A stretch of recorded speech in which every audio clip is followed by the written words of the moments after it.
Оройн төргийн үзэгчтэй өнөрхөн мэдээллийн хөтөлбөр үзэгч та бүхэнд хүрэхэд бэлэн болсон байна. Анхаарлаа хандуулна. Ингээд та бүхэндээ Хинтээ аймагт өрнөсөн мэдээллүүдийг танилцуулъя. Эхний мэдээ.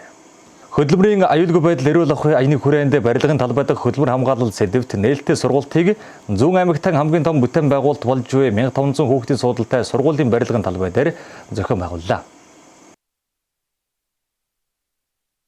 Тус аяны хүрээнд барилгын ажлын талбай дахь хөдөлмөрийн аюулгүй байдал эрүүл ахуйн нээлттэй сургалтыг газрын харилцаа барилга хот байгуулалтын газраас санаачлан Хэрлэн сумын 1500 хүүхдийн суудалтай сургуулийн барилгын угсралтын ажил гүйцэтгэгч Содон Номин констракшн компани талбайд газрын харилцаа барилга хот байгуулалтын газар, хяналтын инженерүүд, мэргэжлийн хяналтын газар болон онцгой байдлын газрын холбогдох хяналтын улсын байцаагч нар, Хинтээ улс төрийн өмчит тавьцаат компани, Хинтээ цахилгаан төгсүүлжээ салбар, Хинтээ аймагт барилга үйлдвэрлэлийн үйл ажиллагаа эрхэлж байгаа болон барилга угсралтын ажил гүйцэтгэж буй аж ахуйн нэгжүүдийн талбайн инженер, хөдөлмөрийн аюулгүй байдал эрүүл ахуйн ажилтан, Политехник коллежийн хөдөлмөрийн аюулгүй байдал эрүүл ахуйн ангийн оюутнууд нийт 86 хүн хамрагдлаа.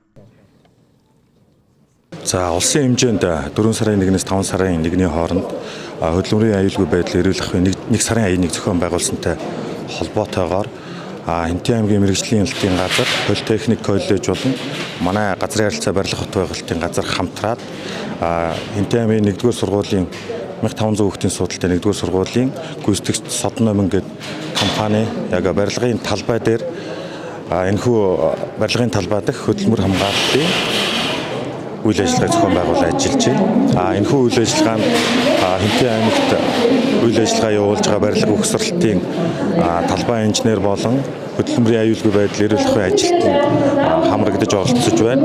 Нийтдээ 60 гаруй хүний бүрэлдэхүүнтэй одоо энэ үйл ажиллагаа үргэлжлэн явагдаж байна. Сургалтанд оролцогчид Содон Номин констракшн компани барьж байгаа 1500 хүүхдийн суудалтай сургуулийн барилгын ажлын талбайн зохион байгуулалт, материал хадгалалт, ажилчдын төр амрах байр, ариун цэврийн байгууламжтай танилцах, барилгын ажлын талбайд нэвтрүүлж танилцах үеийн аюулгүй ажиллагааны заавар зөвлөмж авч оролцлоо. Хөдөлмөрийн хяналтын газрын хөдөлмөр хамгааллын улсын байцаагчид хөдөлмөр эрхлэлтийн харилцаа, хөдөлмөрийн аюулгүй байдлыг сахин хангахад ажил олгогч ажилтны эрх үүрэг, барилгын салбарт үйлдвэрлэлийн ослоос урьдчилан сэргийлэх сэдвүүдээр сургалт хийлээ. За манай энэ удаагийн үйл ажиллагаа бол сарын аяны манд төлөвлөгөөнд тусгацсан нэг ажил тийм ээ. За тэгээд өнөөдөр бол бид нар бол 1500 хүүхдийн суудалтай барилгын ажлыг гүйцэтгэж байгаа Содон констракшн барилгын компани барилгын ажлын талбай дээр бид нар бол хурж ирээд байж байна. За энд бол манай Хэрлэн сумд үйл ажиллагаа явуулж байгаа аж ахуйн нэгжүүдтэй барилгын чиглэлээр мөн Политехник коллежийн оюутнууд манаар оролцож байна. За тэгээд бид бол одоо барилгын ажилтаагаа бол одоо яг л та бүхэнтэй адилхан танилцаал ингээл хараад явж байна те. За тэгэхээр бол манай сая энэ барилгыг хариуцж байгаа одоо удирдах хүний хэлснээр бол барилгын ажил маань бол 85% гүйцэтгэлтэй явагдаж байгаа гэж байна. За бид нар бол одоо дөнгөж танилцаад явж байгаа учраас одоо айхтар алдаа зөрчил дутагдлыг бол айхтар одоо хараад илрүүлээд байгаа зүйл бол одоохондоо бол алга. Ер нь бол боломжийн гадаад талбайн зохион байгуулалт эднэр бол сайн байна. Тийм ээ. За яг хөө энэ барилга дээр маань бол одоо нийт барилгын талбай дээр бол нэг 90 гаруй ажилтан бол одоо ажиллаж байгаа гэж байгаа тийм. Тэгэхээр энэ хүмүүс маань бол одоо эднэр маань туслан гүйцэтгэгчээр ч гэсэн авчихсан ийм барьгаад ийм хүмүүс байгаа. За тийм учраас энэ хүмүүс маань бол гэрээндээ одоо хөдөлмөрийн аюулгүй байдалтай холбоотой асуудлыг хэн хариуцахын тэр талаар бол тусгацсан байж байгаа. За сая бол гадна талын фасадын өндрийн ажил хийж байгаа үедээ танилцлаа. Хамгаалах хэрэгслээ бол хэрэгэлсэн тийм ээ. Одоо техникийн аюулгүй байдлыг хангachсан ийм бол харагдаж байна. Тус барилгын талбайд хийгдэж буй өрг угсралт, дотор заслын бэлтгэлийн үеийн ажлын байрны эмх зэгцэд зохион байгуулалт, өндөрт хийгдэж буй гадна ханы дулаалга, заслын ажлын явц дахь хөдөлмөр хамгааллын аюулгүй ажиллагааны хэрэгжилт, хөдөлмөр хамгааллын хувцс хэрэгсэл, багаж төхөөрөмж, механизмын бэхэлгээ болон ажлын талбайн аюулгүй ажиллагааны анхааруулга, санамжийн хаалт, самбар, тэмдгүүдтэй биежилэн танилцсанараа онцлог сургалт болсон юм а. Дараагийн мэдээ. Хинтээ аймгийн боловсролын салбарын ууган сургууль болох 100 жилийн түүхтэй лаборатори Хэрлэн 1-р сургуулийн 1500 хүүхдийн суудалтай барилга нь Монгол улсын хэмжээнд стандартын дагуу баригдаж байгаа 2 дахь барилга юм а. 1 жилийн өмнө ашиглалтанд орох байсан ч тендерийн маргаанаас үүдэн барилга жилээр хойшилсан байсан бол маргаантай асуудал дуусаж гүйцэтгэл одоогоор 85%-тай явагдаж байна. Таны харж байгаа энэ бүтээн байгуулалт бол Хинтээ аймгийн 100 жилийн түүхтэй Хэрлэн 1-р сургуулийн барилгын бүтээн байгуулалт. Тухайн боловсрол соёлын шинжилх ухааны яамнаас Тендерийг орон нутагтаа зохион байгуулах эрхийг шилжүүлж нийт шаардлага хангасан 7 компани өрсөлдсөн боловч Moncon Construction гүйцэтгэхээр болж ажлаа эхлүүлсэн байдаг. Гэвч өрсөлдөгч Хар Чонд Содон Номин Construction гомдол гаргаж шүүхэд хандаж улмаар шалгарсан анхны компани гүйцэтгэх боломжгүй болж 1 жил орчмын хугацаанд барилгын ажил зогссон. Шүүх эцсийн шийдвэр гаргаж Содон Номин Construction ялалт байгуулж энэхүү барилгын ажлыг гүйцэтгэхээр болж өнөөдөр барилгын ажил 85% гүйцэтгэлтэй явж байна. За Монгол Улсын хэмжээнд одоо 2 томоохон хэмжээний тогтвор сургууль баригдаж байгааг нэг нь Эзэн Чингис хааны үлгээн нутаг хаан хэнтийн нутагт маань 100 жилийн түүхтэй Хэрлэн 1-р сургууль маань энэ сургуулийн маань барилга бүтээн байгуулалтын ажил яг өрнөж байна. За барилгын ажил 85% явагдаж байна гэж төслийн багийнхан бас хэлж байна. За ингээд төслийн багийн менежер Ганбаттай бид уулзахад бэлэн болсон байна. За барилгын талбай дээр хичнээн хүн ажиллаж байна. За барилгын гүйцэтгэл өнөөдрийн байдлаар хэдэн хувьтай явагдаж байгаа бол? За барилгын талбай дээр 90-с 100 ажиллаж байна тогтмол. Нэгэн зэрэг 4 зэрэг явагдаж байна. Барилгын ажлын гүйцэтгэл 80-аас 85% явагдаж байна. За барилгыг ямар хийцээр, ямар материалаар яаж та бүхэн гүйцэтгэж байгаа вэ? Чанар стандарт тал дээр та бүхэн маань хэр анхаарлаа хандуулж байгаа бол? Мэдээж барилга хүсэлтийн гол үүрэг бол барилгын нормд хангасан чанар стандартын дагуу материалаар хийгдсэн байх ёстой. Манай барилгын давуу тал бол ерөнхийдөө металл хавтан шилэн басаад орж байгаа. Шилэн басаад металл хавтан орж байна. Үүнээс барилга маань ерөнхийдөө 5 блокоос бүрдэж байгаа. 42 анги танхим, 5 лаборатори анги, 2 спорт зал, 1 урлаг зал бас бүрдсэн энэ томоохон 1500 хүүхдийн суудалтай сургуулийн барилга юм аа. За барилгынхаа материалуудыг хэр та бүхэн сайн базааж татаж авсан бол хөрөнгө дутж байгаа гэдэг юм уу, төсөөс хүлээж байгаа зүйлүүд байгаа юу? Хүндрэлтэй болгонд авах цаашаалтай зүйлүүд нь юу байна? Манай зүгээс барилгын гүйцэтгэл материал санхүүжилтийн хувьд бол манайх өөртөөсөө зээлд хамрагдаад гүйцэтгэл илүү гүйцэтгэлтэй явагдаж байгаа. Энэ жилийн төсөв санхүүжилт ерөнхийдөө тавигдаагүй байгаа. Авч амжаагүй. Манай материалын татан авалт бол ерөнхийдөө энэ улс орон даяар хөлийн хаалттай холбогдуулаад бас хүндрэлүүд их байсан. Ач холбогдол өгч материал хангалт татан авалтаа ерөнхийд нь 60-аас 70% хийгдчихэд байна. Өөрсдийн хөрөнгөөр. Тус 1500 хүүхдийн суудлын сургуулийн тухайд нийт 1000 м2 талбайтай 5 блок барилгаас бүрдэх бөгөөд 2 спорт зал, 1 урлагийн зал, 42 анги, 5 лаборатори анги, хоолны зал зэрэгээс бүрдэх бөгөөд энэхүү баригдаж байгаа сургуулийн тухайд Монгол Улсын хэмжээнд чанар, стандарт, хийц, багтаамж зэрэгээрээ 2 дахь том сургуулийн нэг болж байна. Нийслэлд энэ зургаар баригдсан 21-р сургууль бий бөгөөд багш сурагчид шинэ сургуультай хурдан орох хүлээлт их байгааг тус сургуулийн сургалтын менежер ярьж байна.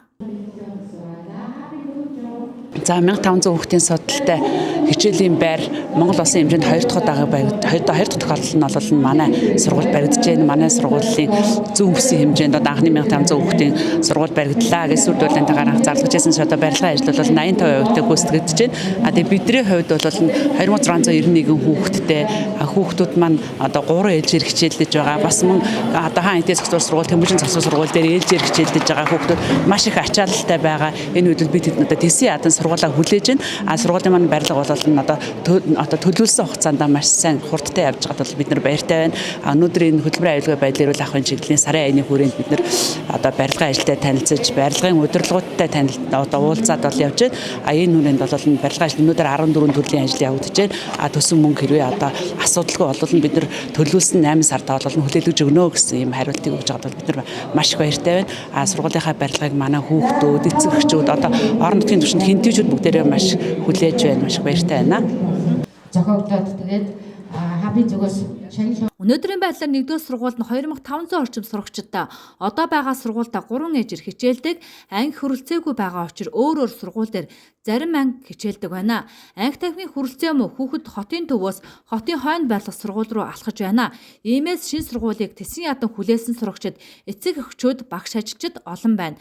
За тус барилга 2022 оны 8 дахь сарын 1 гэхэд ашиглалтанд орох төлөвлөгөөтэй байгаа гэлээ. Мэдээллийн хөтөлбөртэй хамтдаа үзэгчдэн баярлалаа. Дараагийн мэдээ. Улсын тэргүүний хэрлэн 4-р цэцэрлэгийн хамт олон өв соёл үндэсний бахархал аяны хүрээнд хүүхэд багшуудаа зориулан өв соёл зан заншил түүхэн сурталчлан таниулах үүднээс зан заншлын өргөө танхимыг тогтжуулсан байна. Улсын тэргүүний хэрлэн 4-р цэцэрлэг нь өв соёл үндэсний бахархал сарын аяныг тохиолдуулан цэцэрлэгийнхээ нэг ангийг хүүхэд багшуудад зориулж Монгол ахуй шингээсэн байдалтайгаар тогтжуулжээ. Ингэснээрээ хүүхдийг багаас нь Монгол өв уламжлал, зан заншил, түүх соёл суралцуулж тэдэнд мэдлэг олгож Монгол ахуйтай ойр өсгөхөд нь илүүтэйгээр анхаарч байгаа юм а. Тэгвэл тус зан заншлын өргөө танхимын тогтжуулалт жижиг хэрэглэлүүдийг багш нар өөрсдөө гар доорх материал ашиглан хийсэн бол та бүхний харж буй шалнаасаа таац хүртэлх энэхүү Монгол гэрийн ханыг эцэг эхчүүд гар нийлэн өөрсдөө бүтээжээ. Мөн өв соёл үндэсний бахархал аяны хүрээнд 4-р цэцэрлэгийн хамт олон хүүхэд багшуудтай чиглэсэн 6 томоохон ажлыг хийхээр төлөвлөөд хэрэгжүүлж байна. Өв соёл үндэсний бахархал 2022 аяны хүрээнд хэрлэн 4-р цэцэрлэг нийт багш ажилчид 6 ажлыг төлөвлөн ажилласан. Үүнд нь болохоор хэрлэн сумын соёлын төвтэй хамтран угийн бичиг хэрхэн зөв хөтлөх талаар сургалт авч манай байгууллагын нийт 40 ажилчид угийн бичиг хөтлөх дэвтэртэй болцоосон байна. Мөн манай байгууллага нь Монгол ардын уламжлалт танхимыг бий болгон үүгээрээ дамжуулан Монгол ардын уламжлалт тоглоом, шагаа наадгай, ёс заншил мөн үлгэр туйлсыг заан сургаж байна. Мөн хэл бичгээ дээдлэх зорилгоор нийт багш ажилчид маань монгол бичгээр өөрийн нэр болон албан тушаал байгууллагынхаа нэрийг бүгд бичиж сурцгаасан байна. Мөн Занданхүү багш маань Хинтээ аймгийнхаа түүх соёл хөшөө дурсгалыг таньж мэдүүлэх зорилгоор сургалт үйл ажиллагаанд тусган ажиллаж байна. Мөн би өөрөө хүүхдийг хөдөлгөөний дутагдлаас сэргийлэх зорилгоор бүжгийн дугуйлан хичээллүүлж түүгээрээ Монгол ардын уламжлалт бие биелгээ зэргийг заан сургаж байна.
За ингээд өв соёл үндэсний бахархал 2022 сарын аяны удирдамжийн хүрээнд бол манай цэцэрлэг 6 ажлыг ингээд зохион байгуулсан байгаа. За энэ төлөвлөсөн ажлаас өөрийн бүлэгтээ бол хүүхдийг багаас нь орон нутгаараа бахархах, орон нутгийн хөшөө дурсгалын түүхэн замналыг мэдүүлэх зорилготойгоор өөрийн сургалтын хөтөлбөртөө бол ингэж тусгаж ажилласан байгаа. За мөн цэцэрлэгийн бэлтгэл бүлгийн одоо 100 хүүхэд маань бол дээд нацагт орж ийн зохиол миний нутаг шүлгийг бол 12 бадгаар нь ингээд цээжилж утга санааг нь ярилцаж утга санааг нь бас мөн зургаар илэрхийлсэн юм зургийн үзэсгэлэн ингэж гаргаж ажилласан байгаа. За мөн үлгэрийн далай одоо сэдвэр хүүхдүүд маань үлгэр уншихаас гадна ертөнцийн 3 хэл зөвшрүүлэх үг болон одоо хүүхдүүд маань Монгол ардын тоглоом наадгаагаар тоглож ингэж сурсан. Цэцэрлэгийн багш нарын хувьд хичээлийн агуулгатай төлхөө Монгол ах уйтай холбогдолтой сэдвээр хичээлээ орохыг чухалчилдаг байна. Мөн хүүхдүүдийг хөдөлгөөний дутагдалд оруулахгүй тул зөвхөн дасгал хийлгээд байхгүйгээр Монгол ардын бүжийг бие биелгээ зааж өгөх, орон нутгийнхын түүх соёл дурсгалт газруудыг нь таниулан мэдүүлэх үүднээс хөшөө дурсгалт газруудыг заах зэрэг олон бүтээлч ажлуудыг хичээлээр дамжуулан хүүхдүүдэд мэдлэг олгож байгаа юм а. Мөн эцэгчүүдийн зүгээс хүүхдүүдийн цэцэрлэгт Монгол ахыг шингээсэн тус танхим бий болсон сайшаалтай байгаа бөгөөд өөрсдийн оролцоогоо нэмэгдүүлж танхимын үүдний өрөөний ханыг өөрсдийн гараар зурж чимэг нэмсэн байлаа. За би болон бин баяр өгчтэй дундын Б бүлгийн эцэгхийн зөвлөл эцэгчүүд нийлээд үндэсний бахархал ёс заншил үндэсний бахархал 2022 аяны хүрээнд ангиад өгчүүлсэн байгаа. За энд манд болонгууд уран зураг эсгийн урлагийг нийж төгжүүлсэн. За уран зураг дээр болонгууд 5 шум маллаа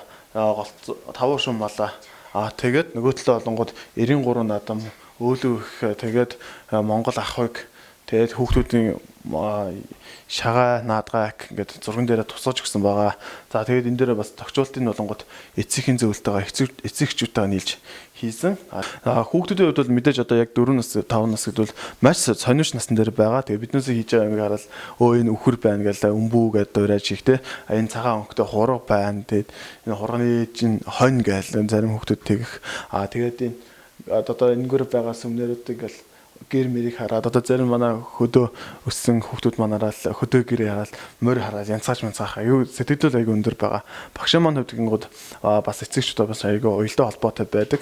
Тиймдээч бас ингээ эцэгчүүд уялдаа холбоотой байдаг учраас зөвлөн ажиллаад ингээ энэхүү камнатаа ингээ тохижуулж ингэж миний хувьд бодож байгаа. Тэгээд би энд ганц яриа учирсан миний ард зөндөө олон эцэгчүүд бас идэвхтэй гишүүд байгаа. Би амлалтынхаа одоо би гэлэн шатаад очив юм.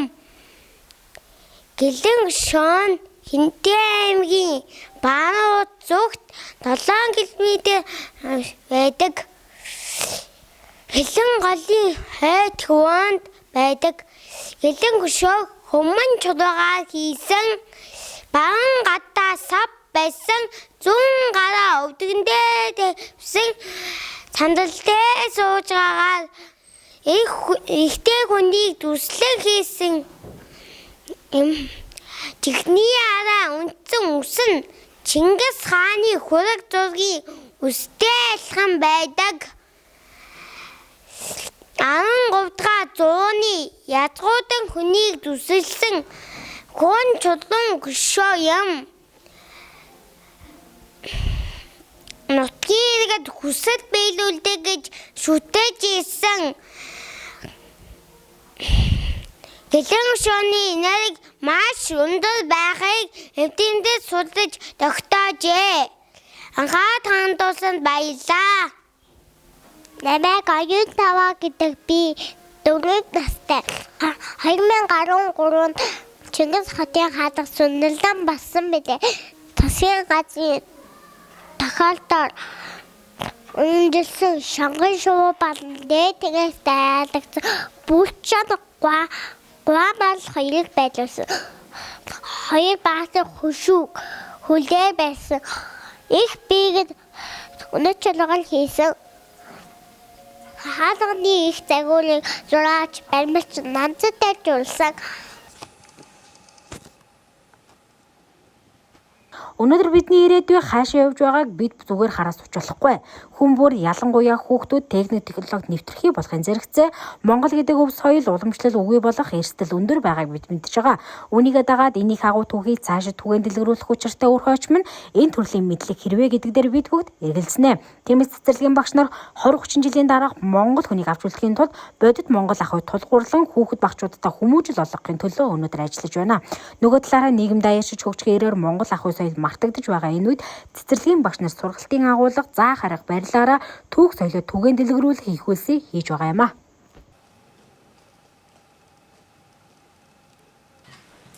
Монгол ардын үлгэр, цэцэн туулай үлгэр. Эртээ урдын цаг.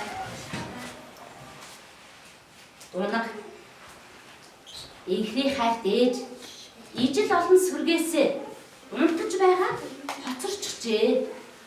Дунаг гин цэрэн инхний хайрт ээж ижил олон сүргэн хаасаар дахиж отол гинэт өөдтэй юм таарчээ.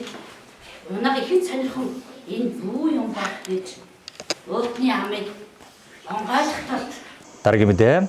Соёл урлагийн газраас санаачлан зохион байгуулж буй Өв соёл үндэсний бахархал сарын аяны хүрээнд Хэнтэй аймгийн ерөнхий боловсролын сургуулийн сурагчдын дунд уран илтгэлийн тэмцээн болж өндөрлөө.